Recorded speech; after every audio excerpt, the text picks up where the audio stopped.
para continuar conversando sobre el riesgo de instalación de casillas en 14 distritos. Saludo con mucho gusto a Jorge David Aljovín, consultor y analista político. Jorge, bienvenido. ¿Cómo estás? Buenas noches. Muy buenas noches, qué gusto saludarte. Igualmente. Oye, bueno, pues después de lo que acabamos de poner en contexto, da miedo, ¿no? Lo que se viene ahora para mediados de año.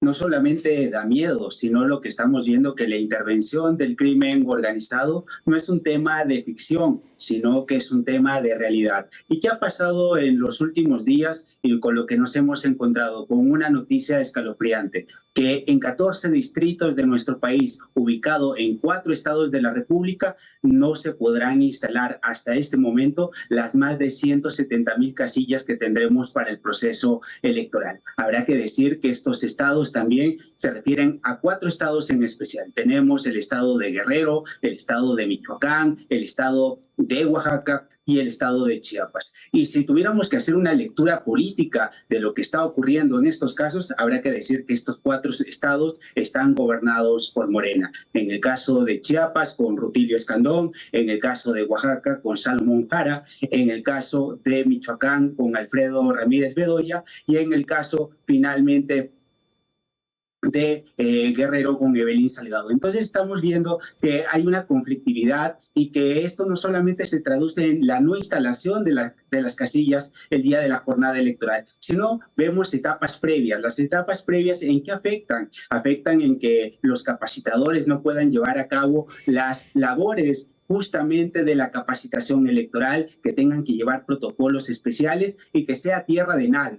Sobre todo porque vemos que en este tipo de lugares lo que no se puede llevar a cabo no solamente es la capacitación, sino que se amedrentan a las autoridades, se asesinan a ciudadanos de a pie, y lo que nos encontramos también son con conflictividades sociales. Entonces, este es un tema que debe de preocupar de cara a lo que hemos visto en los últimos días con esta narrativa de la narcoelección, que me parece que será un tema crucial en el actual proceso electoral, a pesar de que por algunos actores políticos se intente acallar el tema y meterlo debajo de la alfombra. Y esto que también revela que hay una poca coordinación del gobierno federal, de las autoridades electorales y también con las autoridades locales. Entonces hemos dejado el tema crecer, y que al final del día esto puede afectar una elección que lo que estamos viendo que va a ser muy polarizada y muy probablemente muy parecida a lo que sucedió en el año 2006, y me parece esto en nada abona al proceso electoral. Sí, a ver, quisiera hacer pausa en lo que dijiste ahorita al final,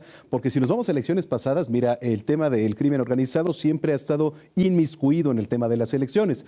Pero ahora, si nos vamos a los números y al tema de los asesinatos, preocupa mucho la cantidad y sobre todo, pues que todavía faltan aproximadamente 4 meses ya para que comience pues un proceso bastante fuerte e intenso, y el número de matanzas y de asesinatos en contra de políticos, de aspirantes, ya es de preocuparse, a diferencia de otros años.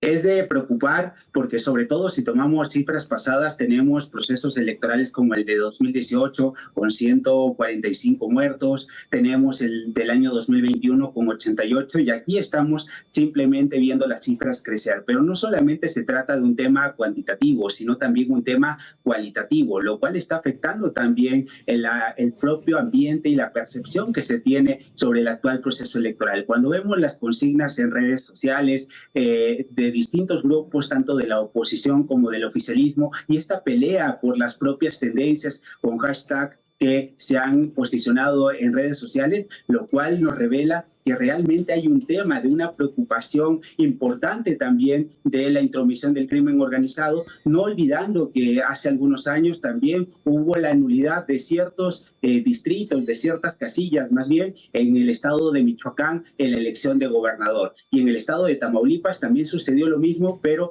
nos encontramos con un tribunal electoral que no dio el paso y que al final del día confirmó la elección del estado de Tamaulipas, a pesar de los indicios que se pudieron haber dado en esta elección. Entonces, me parece que este es un tema que hay que cuidar, y sobre todo que no le podemos exigir al INE que lleve a cabo las actividades de la policía o simplemente de una autoridad de seguridad pública, sino también esto lleva a la corresponsabilidad del propio gobierno federal, de las autoridades locales. Y reitero, si hacemos una lectura política de este tema, a río revuelto, ganancia de pescadores, y me parece que este es un tema donde la oposición podrá tomar una ventaja, hacer una propuesta, llevarlo como campaña y ver finalmente, a partir de capitalizar la marcha, decir que esta elección no está definida y será uno de los grandes temas que tendremos en la campaña, que iniciará en muy pocos días, el 1 de marzo, y veremos que los promocionales en radio y televisión, la propaganda política estará centrada en estos temas,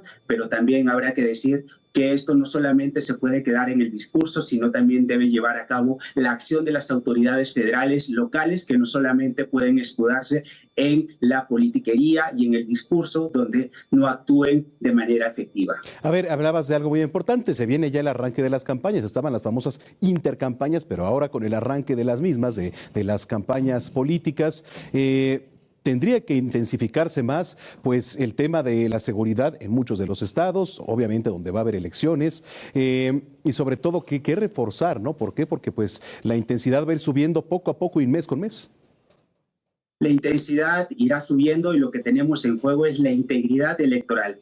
En el año 2006, después del conflicto postelectoral, hablábamos de que ni el poder del dinero ni la intervención de los funcionarios públicos debía ser un factor determinante para que se definiera una elección. Pero ahora, en el año 2024, muchos años después, con lo que nos encontramos es que ya no tenemos esos problemas, sino un problema mucho más grave. Es la intervención del crimen organizado como un factor determinante para desequilibrar las elecciones. Me parece que nuestro propio sistema electoral y nuestra democracia se está erosionando, y finalmente esto puede llevar a graves problemas donde veremos si las autoridades electorales están hechas del tamaño que requerimos, con una reacción para que se puedan anular por primera vez en la historia comicios por la propia intervención del crimen organizado. Tengo mis serias dudas a partir del talante y los perfiles que tenemos tanto en el INE como en el Tribunal Electoral, pero habrá que darles el beneficio de la duda, sobre todo porque si tenemos un margen de diferencia menor al 0.56%, como ocurrió en el año 2006, y el presidente López Obrador no obtuvo el triunfo, ya sabemos lo que viene, la estela del fraude electoral,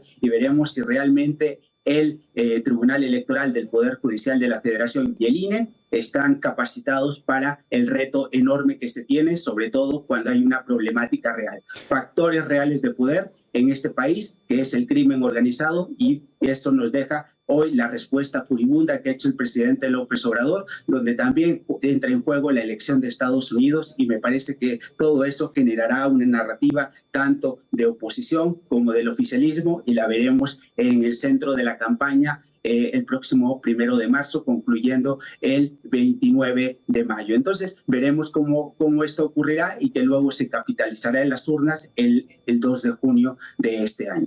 Pues ya estaremos pendientes. Finalmente, aprovechando que te tenemos en la línea, Jorge, se vienen las campañas, Claudia Sheinbaum, Xóchitl Gálvez, Jorge Álvarez Maínez. ¿Cuál es tu pronóstico para el inicio de las campañas en general? Sí, que si lo vemos en este periodo de intercampaña, la tendencia a la alza va por del lado de Xóchitl Gálvez. Veremos si esta marcha se capitaliza, y me parece que el escenario está marcado de la siguiente manera. Quienes pensaban que esta elección estaba definida y que eran del equipo de este arroz ya se coció, me parece que tenemos que tener mucho cuidado, porque este escenario se parece mucho al del año 2006, donde me parece que la soberbia es mala consejera, sobre todo no solamente del presidente López Obrador, sino de Morena, y que les puede llegar a ocurrir lo mismo del año 2006. Entonces, mi pronóstico sería reservado y esperaría que las campañas se desarrollen, y sobre todo para ir perfilando quién podrá obtener y quién se podrá alzar con el triunfo el próximo 2 de junio. Y habrá que también decir un llamado de atención, no solamente el crimen organizado, sino también los resultados de las encuestadoras, que habrá que seguirlos con un lupa, y sobre todo por la difusión de noticias falsas que me parece que crean una percepción equivocada de lo que es el actual proceso electoral. Correcto. Pues Jorge, te agradezco mucho que hayas tomado la comunicación y estamos en contacto, si lo permites. Muchísimas gracias. Gracias, Jorge David. Bueno, oiga.